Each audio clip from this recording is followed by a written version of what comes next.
Okay, folks, welcome back. This teaching is going to specifically deal with how to find explosive price moves before they happen.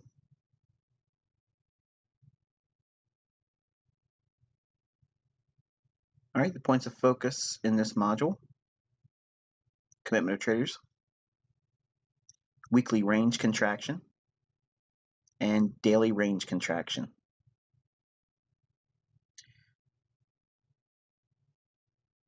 Okay, so we're taking a look at a commitment of traders report in the form of a line graph or net traders position chart, and that is going to be this little graph down here.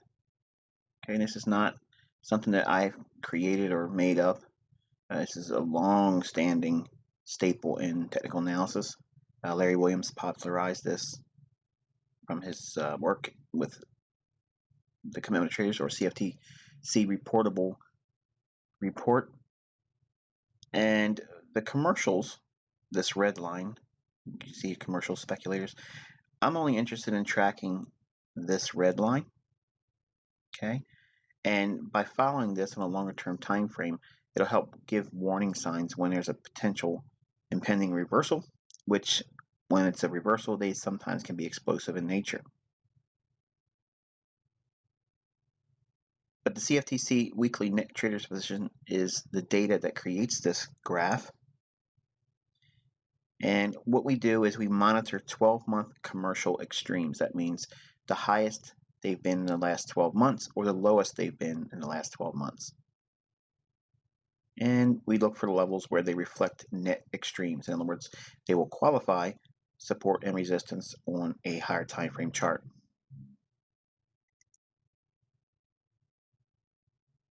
Okay, so let's take a closer look on how we can use this information. First, we have to draw in our zero line here. So the zero line delineates anything above the zero line. The traders that would be depicted with their respective colors, like the blue speculators, they're usually, street money. They have no idea what's going on. And the large speculators are the green. Okay, they're going to be diametrically opposed to the commercials. Now, it does not mean that they're wrong. It just means that they are the ones that are trend following in nature. You can see as the market dropped lower on the euro, the green line depicts that the large speculators were selling short.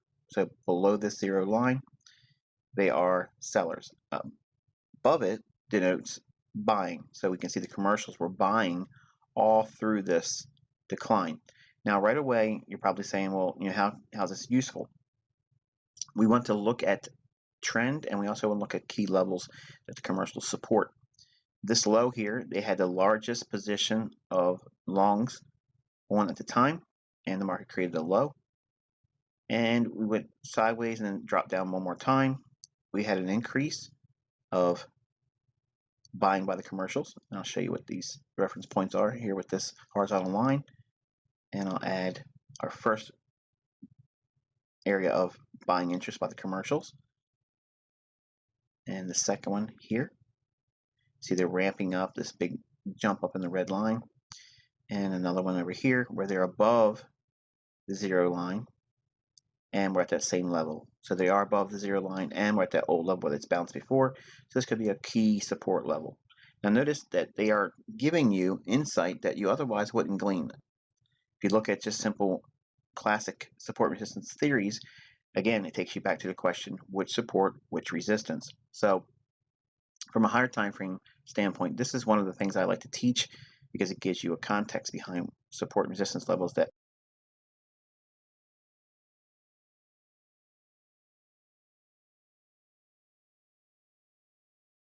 in my opinion, are key. Now, with this understanding, okay, we know that they have been bullish all this time, long period of time. For like 2 years, they were buying, building up large positions, and then we had a rally up. Notice that this reaction off here was below these two equal lows. Not surprisingly, this move up has taken us above these two relatively equal highs. And we are potentially in an area where we could come back down a little bit lower. And that takes me to the area of business on the commercials now, because look where they're at. We're below the zero line. So they may be indicating a longer term shift in the direction on the euro, we could see it come down a little bit lower. So this is a warning flag, if you will, to monitor what the euro is most likely going to do, at least from the long-term standpoint.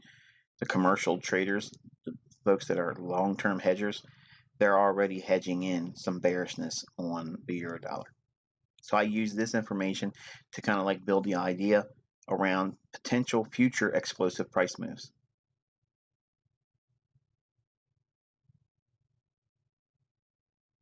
Okay, next we're going to talk about the weekly range contraction.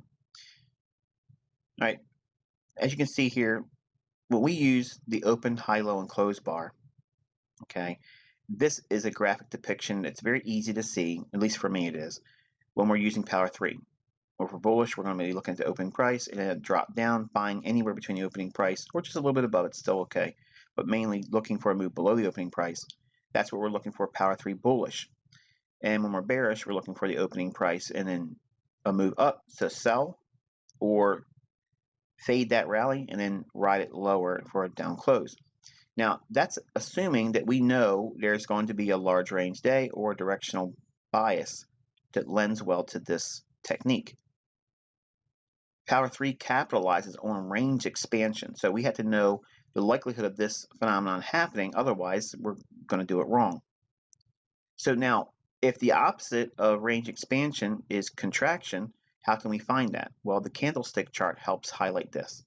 So if we look at a candlestick like this, say this is a typical large range day, okay, which would look like something like this open, high, low, close bar here. It could be very close to that in terms of the body portion between the open and the close.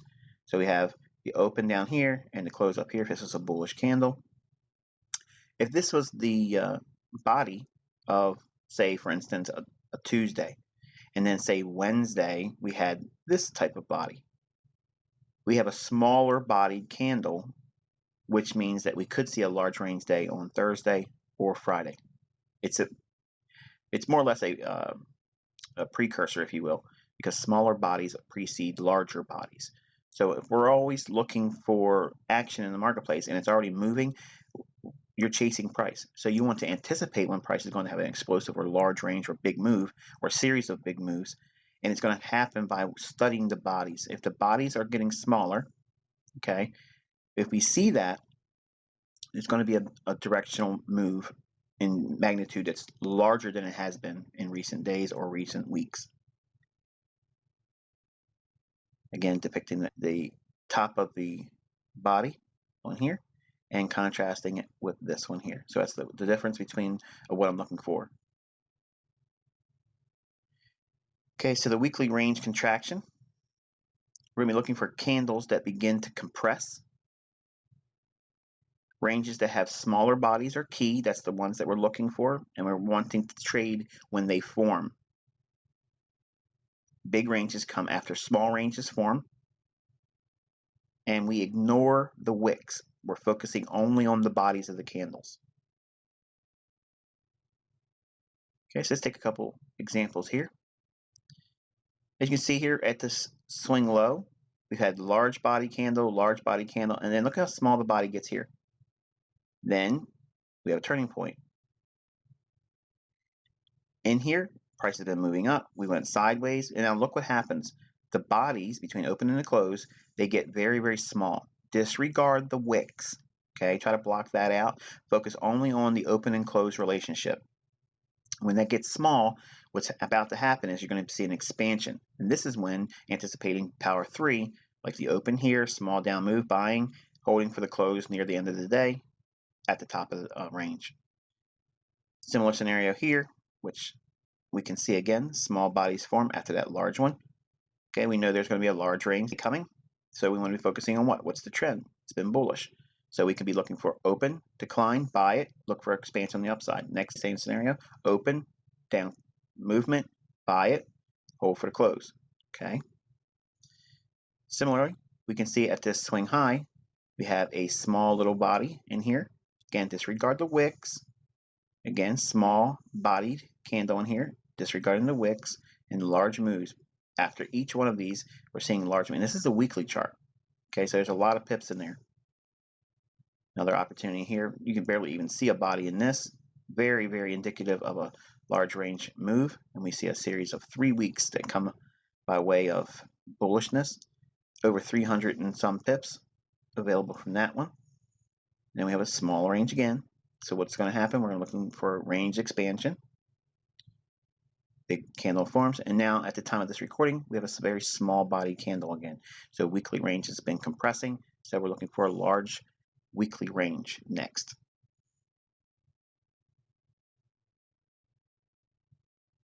Okay, now obviously, as I said with the weekly range, everything is the same for a daily range contraction. So without repeating myself, I have it here for your notes, but let's take a look at a couple examples from the daily perspective. Okay, we can see up in here, after the swing high, we have a very small body candle. Disregard the wick. We don't care about that. We're looking at the body of the candle. Very small little compression. If we are seeing the range compression and contract smaller and tighter, we know there's going to be a large expansion. So the next move, if it's directionally determined higher or lower, we can use power 3 concepts in that light. Here we see it's bearish, open, rally, sell the high, hold for the close. So we have several days of down movement. Look at the large ranges. This follows right after that small range body. Next opportunity comes in here. Price trades down at an old low. Price gives a big range down, and then we have a small range day here. Okay, so it's an inside day relative to the body. Okay, this is my insight on inside days. I don't care about the wicks. Okay, most trading teaching circles, authors, gurus, whatever, they would never classify this as an inside day because we have this long wicked portion of the candle that went below the previous day. So that would negate this being called a inside day. But from the standpoint that I'm teaching, range expansion and contraction, this is in fact an inside day. Okay, so that means there's going to be a large range expansion or a series of movement that's directional after this day forms. We see that here, several up close days, okay, and creates a swing high. Range gets small here, so we know that there's going to be another series of movement. We have down closed candles. Right in here, we have small ranges relative to what's happened recently, okay? So there's a rule of thumb I use. I want to see what's happened if it's a daily chart. I want to see what's happened in the last 5 to 7 days. Okay, I look back about 5 to 7 days for range contraction and expansion. So that filter for volatility on a daily chart, you want to look at about 5 days, which is typical trading week, but then I also use 7 days because I may have to look back into the previous week as well. And that gives me this whole criterion here, and we can see that there's a large range day in the last 7 days here. So that means these are relatively small in comparison. So we know there's going to be an expansion due. Large range day, and then we go smaller. Okay, looking back, we have a large range day here. So these are relatively small, so we know what's coming. Large range days, big range day. Okay, down here at an old low, we trade below that low, and now look what happens. We have small ranges. Barely any range here at all. Big expansion on the upside, and then we go into a small range here. Big ranges come, and then right in here, after a swing high, small little body, okay? Again, disregard the wicks. They'll trip you up. That's all. Stop running. On both sides of the marketplace, they're taking all the traders out and going right back into the middle. And then the big move takes place down. Explosive price action on the sell side, reaching for an old low, rejection. And now, at the time of this recording, last Friday, we have a small range body again. So we know there's going to be expansion due coming in the next couple days. So we would look for large range days to form. So as a trader, we want to see movement. And by having a study of when that movement is expected, not just where to buy, where to sell, you have to have an expectation for magnitude and velocity. How much can the move be seen before it happens? Is there going to be excitement? And is it going to be animated, if you will?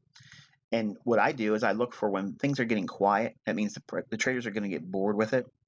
And when they're not paying attention to it, it takes off. And then everybody else in the retail world will chase it once it's expanding.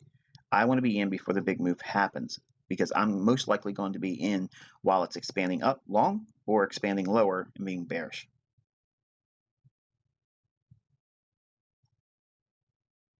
Hope you enjoyed this presentation. If you'd like to find more, you can visit my website at theinnercircletrader.com.